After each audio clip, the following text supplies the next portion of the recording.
Assalamualaikum warahmatullahi wabarakatuh. Bagaimana kabarnya anak-anak hari ini? Alhamdulillah, semoga semuanya selalu dalam keadaan sehat walafiat ya. Baik, hari ini kita ketemu lagi di pelajaran ilmu pengetahuan alam, masih di tema 1, masuk di subtema 3. Tentang apa ya? Iya, tentang pelestarian hewan dan tumbuhan. Kira-kira ada yang tahu tidak ya? Apa itu pelestarian hewan dan tumbuhan? Kenapa hewan dan tumbuhan harus kita lestarikan? Alasannya apa ya? Nah, hewan dan tumbuhan juga termasuk makhluk ciptaan Allah. Jadi, sudah sepantasnya sesama makhluk ciptaan Allah kita jaga dan kita lestarikan. Karena ada di dalam hadis, Rasulullah pernah bersabda, yang artinya, sayangilah makhluk yang ada di bumi, niscaya yang ada di langit akan menyayangimu. Jadi tahu kan kewajiban kita untuk menjaga dan melestarikan makhluk ciptaan Allah yang lain, hewan dan tumbuhan. Ini alasan-alasan mengapa hewan dan tumbuhan harus kita lestarikan. Coba tebak siapa yang tahu gambar yang ada dalam slide Ustadzah. Ya, ada komodo, ada cendrawasih, dan ada bunga rafflesia, bunga langka. Alasan yang pertama, agar tidak punah atau tidak hilang dari sekitar kita. Yang kedua, bisa dimanfaatkan sebagai bahan makanan untuk kita manusia, tumbuhan yang ada di sekitar kita ataupun hewan yang memang halal untuk kita makan. Yang ketiga, menjaga keseimbangan ekosistem ya, agar kehidupan ini bisa berlangsung dengan baik. Dan yang keempat, bisa dimanfaatkan sebagai sumber belajar ilmu pengetahuan. Seperti kita, misalnya yang sering berkunjung ke kebun binatang untuk belajar berbagai macam jenis hewan maupun tumbuhan yang ada di sana.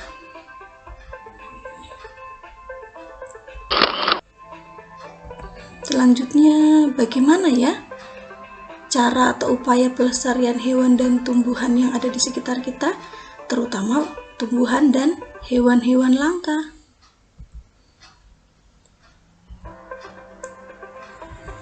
Yang pertama, adanya pelarangan atau hukum tegas berburu hewan langka.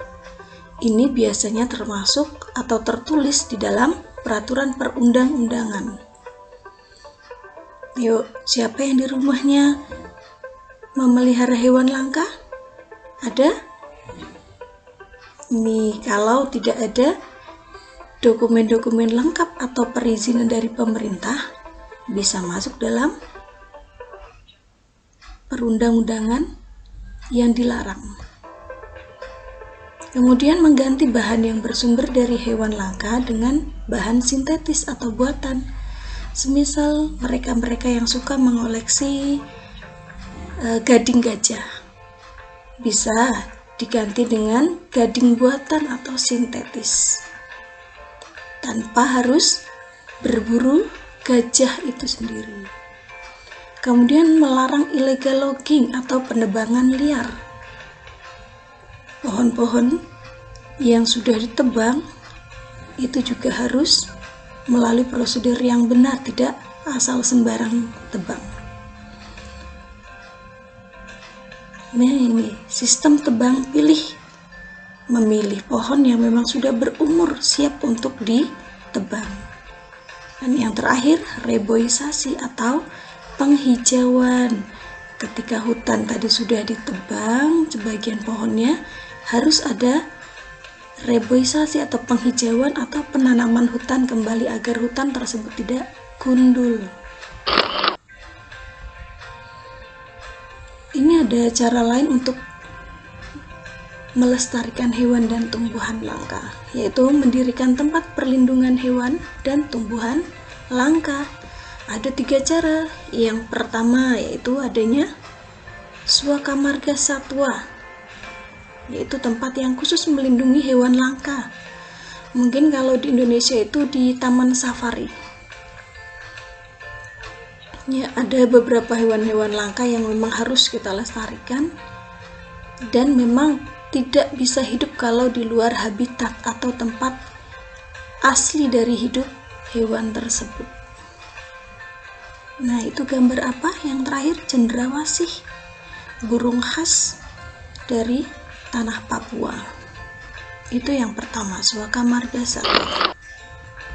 Yang kedua, tempat perlindungannya adalah cagar alam. Ini khusus untuk melindungi tumbuhan-tumbuhan langka seperti Rafflesia arnoldi, bunga bangkai, yang memang hanya hidup dan pertama kali ditemukan di daerah Sumatera, yaitu Bengkulu. Kemudian ada anggrek hitam dan Rafflesia. Dan yang ketiga, adanya Taman Nasional.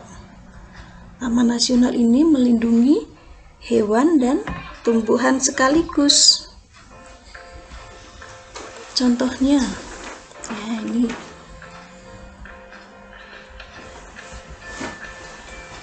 Taman Laut Wakatobi yang ada di Sulawesi Tenggara.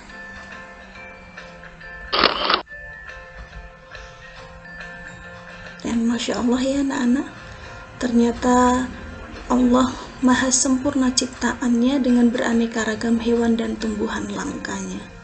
Jadi sudah seharusnya kita bersyukur dengan cara apa? Dengan cara menjaga terus dan melestarikan ciptaan-ciptaan Allah yang maha indah tersebut. Karena sesungguhnya alam semesta itu tercipta dengan keseimbangan yang sempurna.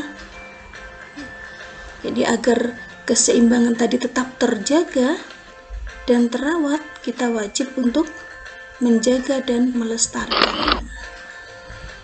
Nah, akhirnya materi di subtema 3 muatan pelajaran IPA udah selesai.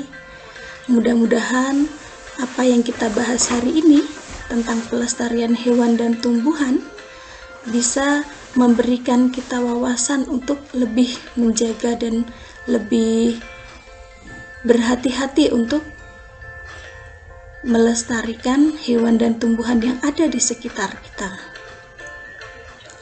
Sekian dari Ustazah. Sampai ketemu lagi di pekan berikutnya, masih di pelajaran IPA. Terima kasih. Wassalamualaikum warahmatullahi wabarakatuh.